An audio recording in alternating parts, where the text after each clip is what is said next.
Hi, and welcome to Mindful, Beautiful, and Thriving, a podcast series by Taarika Foundation focused on youth mental health. In last week's episode, we wrapped up our self-compassion series with an episode with Malvika and Marina Barnes discussing a mindful self-compassion exercise.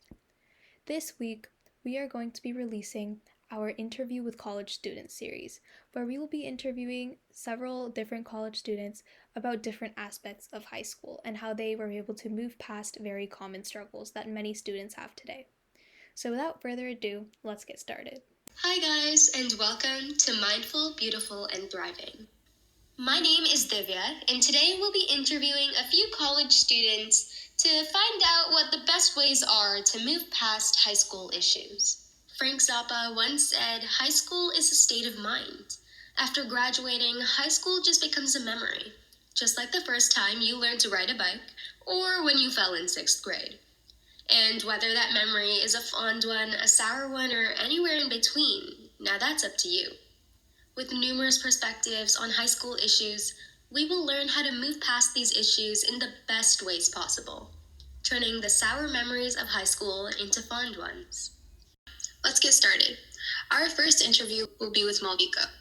So today I wanted to ask you a few questions regarding high school and just being a teenager. To begin with, would you like to introduce yourself? Hi, thanks for having me. I'm Malvika. I'm a rising junior at Olin College of Engineering just outside of Boston. I'm studying engineering, computing, and design.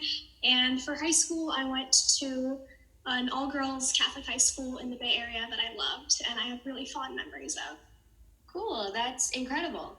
So you have obviously been through high school and seen the numerous highs and lows, and for the sake of today's topic, we're going to ask you to focus on one of those lows. So what would you exactly say was one of the hardest parts of high school for you? I think comparing myself to my peers in whatever way that was, be it always took me like extra time to study for tests to get the same grades, or during the college process when everyone would talk about where they were applying and their test scores and their GPA and what colleges they were hearing back from.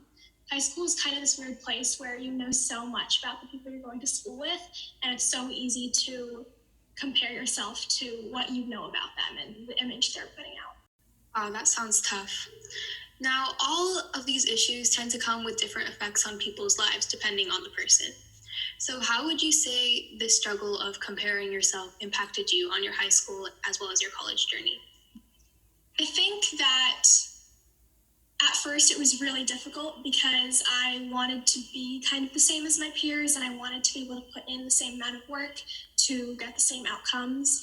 But I think that's just a part of growing up, and I think I realized that I'm going to have a different path and different struggles and different joys that come with that. So it was kind of figuring out what worked for me, and that's helped me so much in college too, because it definitely helps with imposter syndrome and figuring out that you're just different from everyone else, and that's okay. Yeah, as a high schooler, I can definitely relate to that. So with all those impacts, there must be a cool and innovative way or ways that you have come up with to move past these issues. So what would you say are maybe, 3 or more if you want, ways that you've been able to cope up with these issues and even move past them? Yeah, like I said, I think it's figuring out what works for you. So you're going to have different study habits than your friends, and you're going to be able to go out different amounts than your friends, and that's okay. Figuring out what makes you happy. So I realized that certain parties or certain friends didn't bring me joy, and I just stopped going, which can feel really challenging when you're going through it, but I feel like it's a very important skill that I'm sure most people in college can also vouch for. When you feel a certain sense of FOMO, it's like easier to cope with that if you already have in high school. And it's really helpful also during the college process to remember that you will end up where you are meant to be. So if you are rejected from certain schools, it's because you were not meant to thrive there, and the right thing will come along for you. And I think it all ties together with not comparing your path to those of your peers. Yeah, that sounds amazing. So thank you so much. So now that we've learned the struggles and coping methods of Malvika, let's explore how Akanksha was able to maintain a good balance between her schoolwork and her social life. Hey Akanksha, today we're going to ask you a few questions about the healthy balance all high school students strive to learn and achieve. First, however, how about you introduce yourself? Hello, thanks for inviting me for this podcast. My name is Akansha, and I am a rising senior at the University of Arizona and currently majoring in psychology and sociology. I went to a public high school in San Jose, and I'm excited to share some of my high school experiences with you guys. Cool. So, high school has always been a place filled with a lot of academic tension among none other than your own peers. So, what would you say are some struggles you faced balancing your personal and your work life in high school? So, I think some struggles I faced were mainly time management. I would have a lot of a difficulty trying to figure out how to balance my social life and my school life, and as well as having stress with upcoming exams, drama within friendships, and investing too much time in extracurriculars and clubs. Yeah, I can definitely say that those struggles are relatable from a high school standpoint as well. So, I'm sure these issues have had some sort of impact on your life, either sweet or sour. So, could you just explain a few of these impacts that these struggles may have had on you? I think it was just making the school experience more overwhelming in some aspects because I was constantly trying to figure out how to have enough time to study for my exams, do classwork, as well as dedicating my time to speech and debate, to dance, to choir and drama practices. So it definitely, I think, helped me work through those struggles and having an organized schedule overall. And also mentally and physically, I would get really exhausted because after school, I would spend, I think, 4 to 5 hours to dedicate my entire focus towards these activities. And I wouldn't be able to hang out with my friends as much as I wanted to because of other conflicts with after school practices. So that was definitely a few things I struggled with. Yeah, that must have been really hard to deal with. And because of this, you probably also had some ways of dealing with that kind of unhealthy balance between your social and your school life. So, how are you able to turn this unhealthy balance into a healthier balance for you? Okay, so first thing for me, as I said, I would be really overwhelmed with work. So to help me feel less stressed out at school, I would work and complete deadlines rather than doing it last minute. So I would have to worry about those and just get it out of my way. I would also try to get a good amount of sleep so I feel more fresh the next day.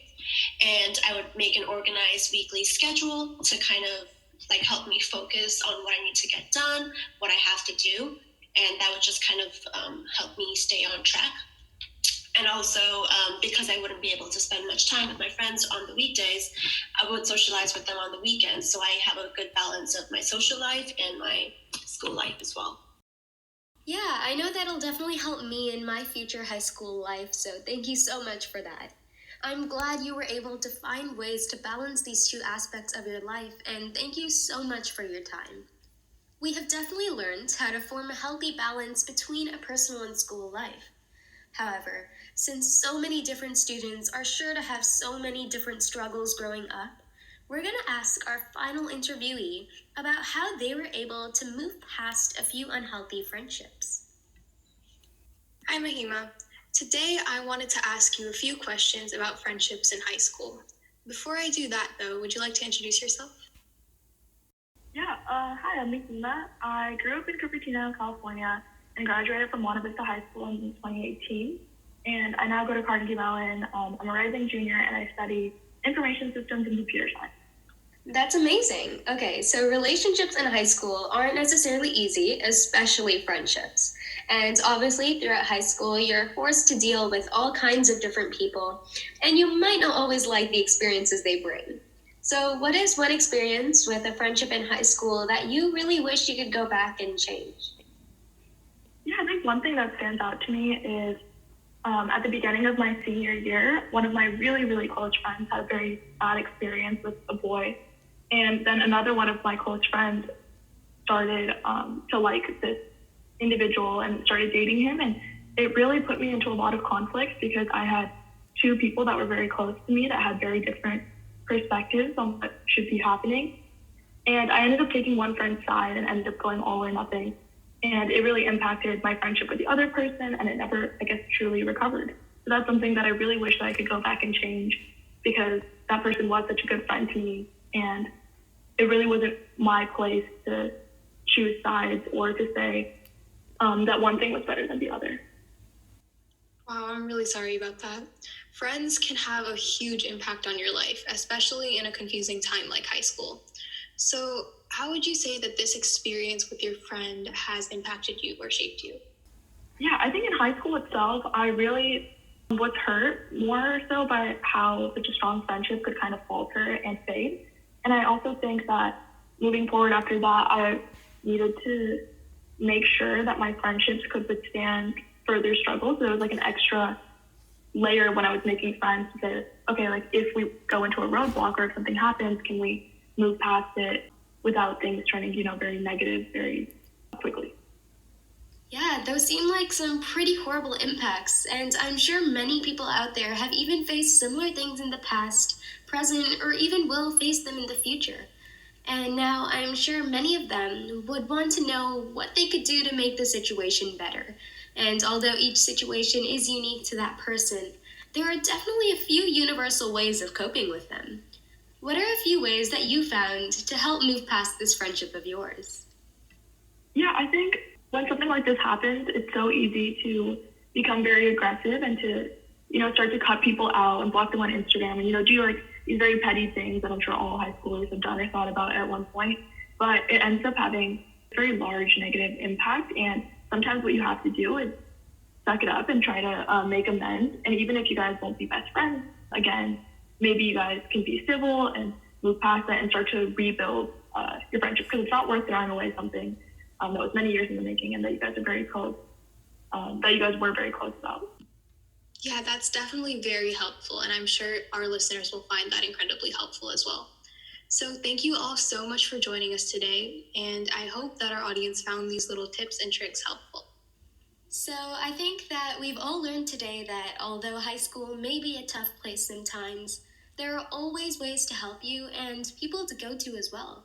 All you have to do is maintain that optimistic attitude even during the hard times. We are Sonia and Divya, and this is Mindful, Beautiful, and Thriving. See you next week. You're listening to Mindful, Beautiful, and Thriving, a podcast series by Taarika Foundation. As part of our youth series, we will be releasing new episodes every Tuesday and Friday, so make sure to continue to check those out. We hope you enjoyed this podcast, and thank you so much for listening.